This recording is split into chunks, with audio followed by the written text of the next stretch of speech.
My name is Naomi, and I am 30 years old. 6 years ago, my sister Vanessa told our entire family that I had stolen money from our dying father's account. I had not.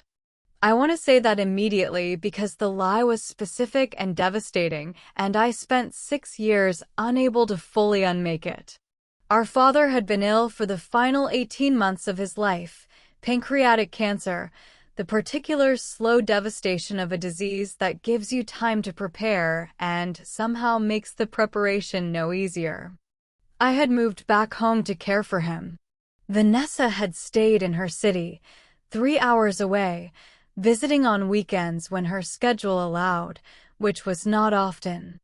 I had managed his finances during those 18 months. Bills, medications, the particular accumulated expenses of end-of-life care that nobody warns you about until you are living inside them. I had kept meticulous records, receipts, bank statements, a notebook where I tracked every transaction because I understood, even then, that someone might eventually ask questions, and I wanted to be ready with answers. I had not anticipated that the someone would be my sister, or that the questions would not be questions but accusations. 3 weeks after our father died, at the reading of his modest will, Vanessa had stood up in front of our extended family and said that she had reviewed the bank statements and found discrepancies. That money had gone missing during the 18 months I was caring for him. That she did not want to make accusations, but felt the family deserved to know. She made an accusation while saying she didn't want to make one.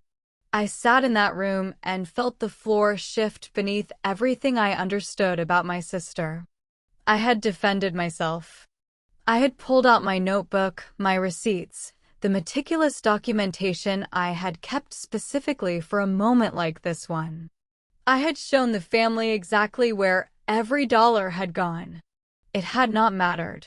Vanessa had cried beautifully, convincingly, the particular performance of someone who has decided that emotion will accomplish what logic cannot. She had said she was scared, that she didn't know what to believe, that all she had were the numbers, and the numbers were confusing. The numbers were not confusing. The numbers were exactly as documented.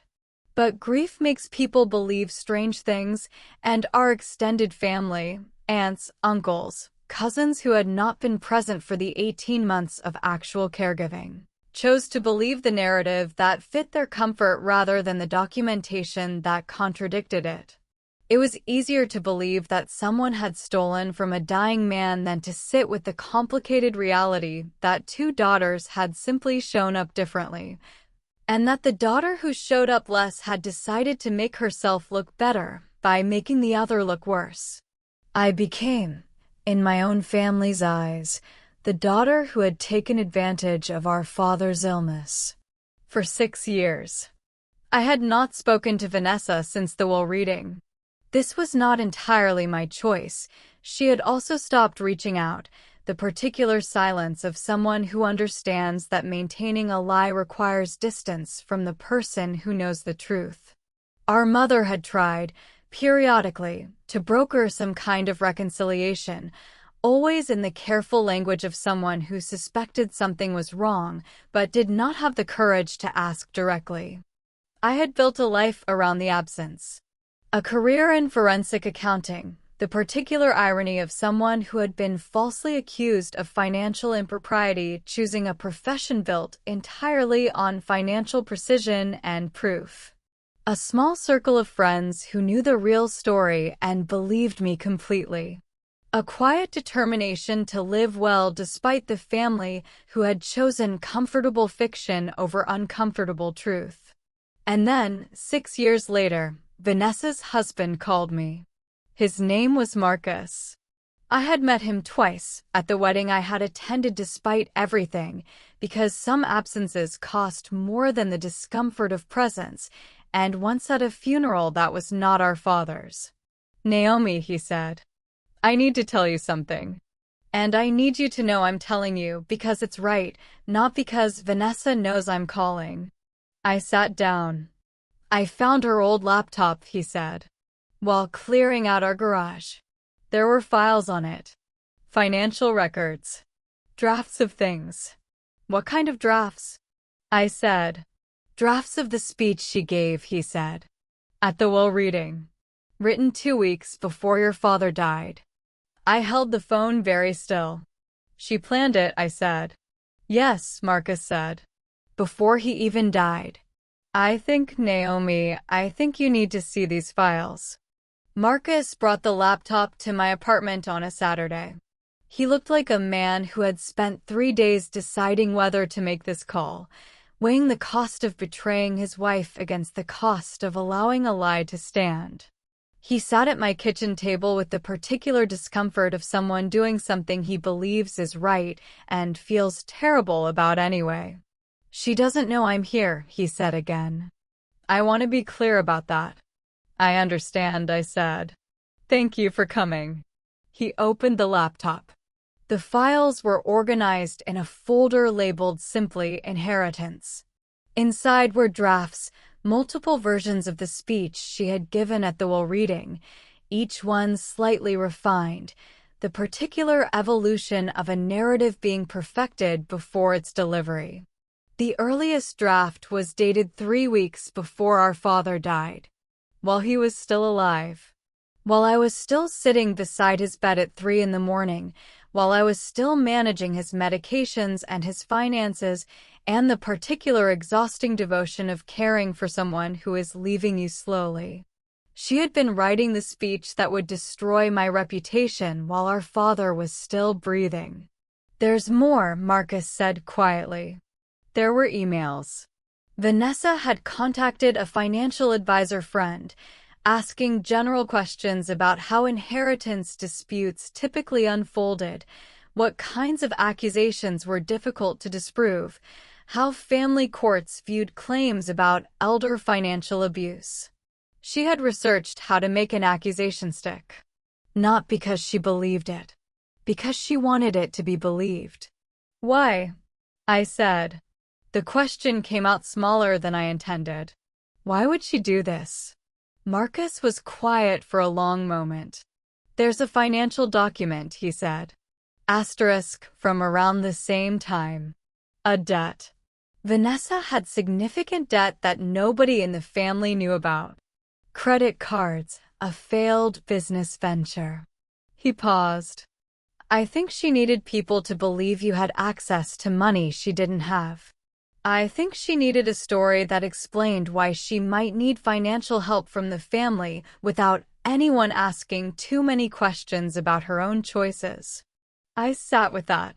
With 6 years of being the family's quiet villain, so that my sister could be the family's quiet victim. I need to think, I said. Take whatever time you need, Marcus said.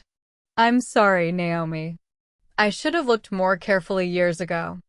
I should have asked more questions. You're asking them now, I said. It shouldn't have taken 6 years, he said. No, I said. It shouldn't have. I did not act immediately. This surprised even me, the particular discipline required to sit with devastating proof and not immediately weaponize it. But 6 years as a forensic accountant had taught me something essential. Evidence deserves careful handling. Rushed accusations, however justified, can be dismantled by people determined not to hear them. I called my lawyer first. Not to sue Vanessa, I had no interest in that. But to understand my options, to make sure that whatever I did next was built on solid ground rather than the satisfying, but reckless impulse to simply expose everything immediately. You have clear evidence of premeditation, my lawyer said, reviewing the files.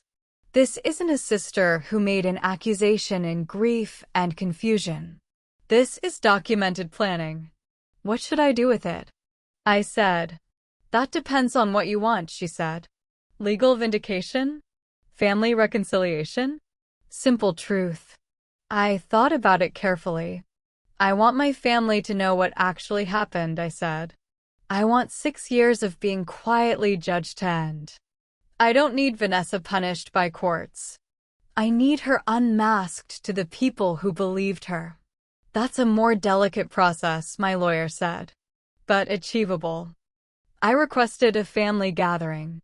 Not a confrontation disguised as a dinner, an actual stated purpose, communicated clearly in advance.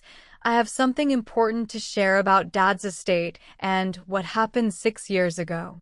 I'd like everyone present. Vanessa would know something was coming. That was intentional. I had no interest in ambushing her. I wanted her to have the same opportunity I'd had 6 years ago to prepare a response, except this time, the truth was on my side, documented and undeniable. She arrived looking composed. The same composure she'd had at the will reading, the particular controlled performance of someone who has decided what story she's telling and is prepared to tell it convincingly. I had brought printed copies of everything, not to ambush with surprise, but to present with clarity. I had learned, in 6 years of forensic work, that the most devastating evidence is the evidence presented calmly, without theatrical flourish, allowing the facts to speak without needing dramatic delivery. 6 years ago, I said, once everyone was seated, Vanessa told this family that I stole money from our dying father. I want to share what I've recently learned about that accusation. Vanessa's composure flickered. Naomi, I don't think this is the time. I have drafts of the speech you gave that night, I said. Written 3 weeks before Dad died. While he was still alive. While I was caring for him every day. The room went very still. I also have emails, I said, where you researched how to make financial accusations difficult to disprove. And documentation of debt you were carrying that nobody in this family knew about. I slid the papers across the table. Not throwing them. Not raising my voice. Simply presenting them. The way you present any evidence. Let it exist. Let people examine it. Let the truth do the work that 6 years of my own protests had been unable to do. My mother picked up the earliest draft. She read the date. I watched her face change. 3 weeks before, she said quietly. Vanessa, you wrote this 3 weeks before your father died. Mom, I can explain. Explain, my mother said. Her voice had a quality I had never heard from her before. Explain how you were writing an accusation against your sister while your father was still alive. Vanessa looked around the table. At our aunts and uncles and cousins who had spent 6 years treating me with the particular cautious distance reserved for someone whose moral character was in question. At the evidence laid out in front of everyone. At the absence of any explanation that could account for what the documents showed. She said nothing. Vanessa left the dinner before dessert. Nobody stopped her. That, more than anything that had been said, told me how completely the evidence had spoken. 6 years of careful family diplomacy around an uncomfortable topic dissolved in the space of 15 minutes, replaced by the particular clarity that arrives when proof eliminates the need for belief. My mother stayed afterward, alone with me in my apartment. I should have asked harder questions, she said. 6 years ago. I had your receipts. I had your notebook. I chose to believe the easier story. Why was it easier? I said. She was quiet for a long moment. Because believing Vanessa meant I didn't have to examine why she needed to lie, my mother said. Believing you meant looking at what kind of daughter would fabricate something this devastating. I didn't want to look at that. So I looked away. You chose comfort over truth, I said. Yes, she said. I did. For 6 years, I did. What do you want now? I said. I want to understand what the last 6 years cost you, she said. Not to feel guilty performatively. To actually understand it, so I never make this mistake again with anyone. I told her. The friends who had distanced themselves after hearing the rumors.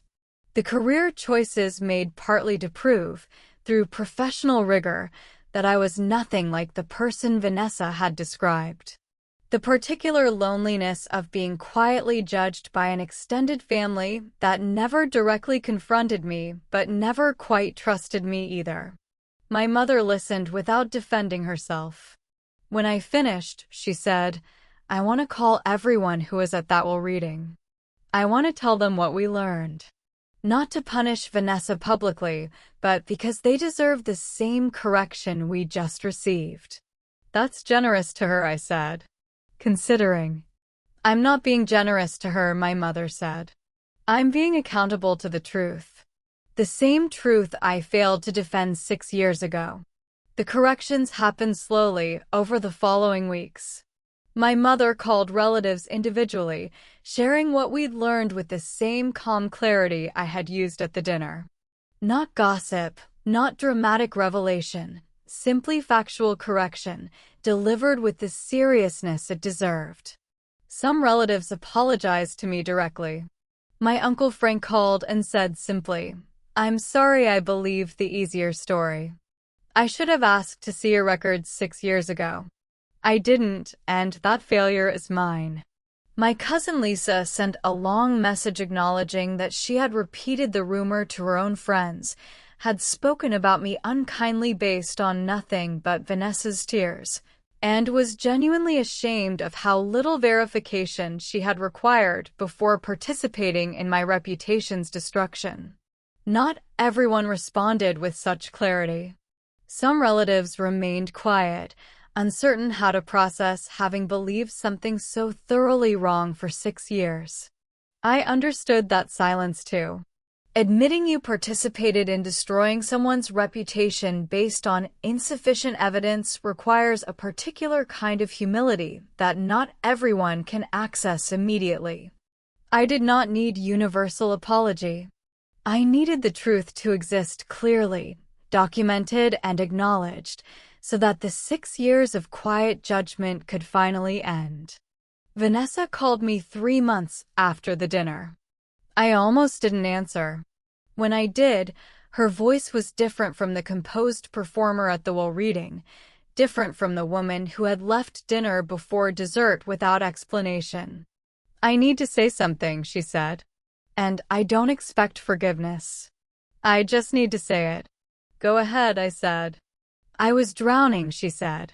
The debt, the failed business. I had spent years building an image of success that wasn't real. And when Dad died, I panicked about how the family would react when they learned the truth about my finances. She paused. "I told myself if I made you look complicated, made the family suspicious of you instead of curious about me, I could buy myself time. Space. I never meant for it to last 6 years. You wrote the speech 3 weeks before he died," I said. "That's not panic. That's planning." "I know," she said. "I've had 3 months to understand exactly how calculated it was. I'm not trying to minimize it. What do you want from this call?" I said. "I don't know," she said honestly. "I think I just needed you to hear me say I understand what I did. Not as an excuse. As an acknowledgement." I sat with her admission for a long moment. "I don't know if we can rebuild what we had," I said. 6 years of believing my own sister had destroyed my reputation, while you knew the truth the entire time and let me carry that weight alone. That's not something that resolves with one honest phone call." "I understand," she said. "But I appreciate you finally telling the truth," I said. "Even 3 months late, even prompted by evidence rather than conscience. It matters that you said it." "What happens now?" she said. "Now I rebuild what your lie cost me," I said.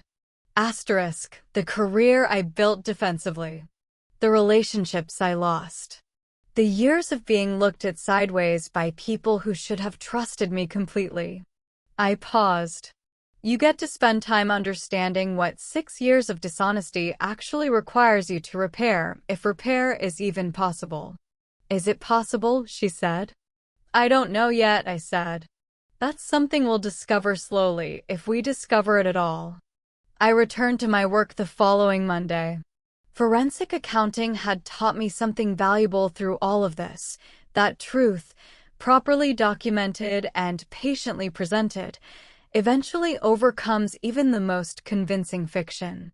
It simply requires someone willing to do the careful work of preservation, the unglamorous labor of keeping receipts and notebooks and records that nobody asks to see until, suddenly, everyone needs to. My mother and I talked weekly now. Real conversations, the kind built on the foundation of her finally understanding what 6 years of misplaced belief had cost. She asked about my work, my life, the particular details of who I had become while navigating false accusation and quiet rebuilding. I had not yet decided what relationship, if any, I would have with Vanessa going forward. Some bridges require more than admission to rebuild. Some require the slow accumulation of trustworthy behavior over years, the patient demonstration that honesty has actually replaced calculation. I was willing to wait and see. Not because I owed her that patience. Because I had spent 6 years learning that truth, however delayed, eventually arrives for those willing to document it carefully and wait for the moment it finally matters. I want to say something to you. If someone has ever constructed a lie about you that your family believed over your own documented truth, if you have carried the weight of an accusation that was never fair, never accurate, never deserved, keep your records. Not because you expect vindication, but because truth requires evidence to eventually overcome convenient fiction. The receipts you save, the notebooks you keep, the careful documentation of your own innocence, these things matter even when nobody is asking to see them yet. Someone will ask eventually. And when they do, you want to be ready with proof rather than only protest. The people who believed the lie about you were not your enemies necessarily. Some of them were simply choosing the comfortable story over the complicated truth, the easier narrative over the harder questions. When the truth finally arrives, give them the chance to choose differently. Some will take it, some won't. But you will know, finally and completely, who actually deserves your trust going forward. That clarity, however long it takes to arrive, is worth the wait. If this story moved you, please like, subscribe, and hit the notification bell. Has someone in your family ever lied about you and damaged your reputation? Share your story in the comments. I read every single one. Tell me where you are watching from. I love knowing how far these stories reach. Until next time, keep your records. Truth arrives eventually.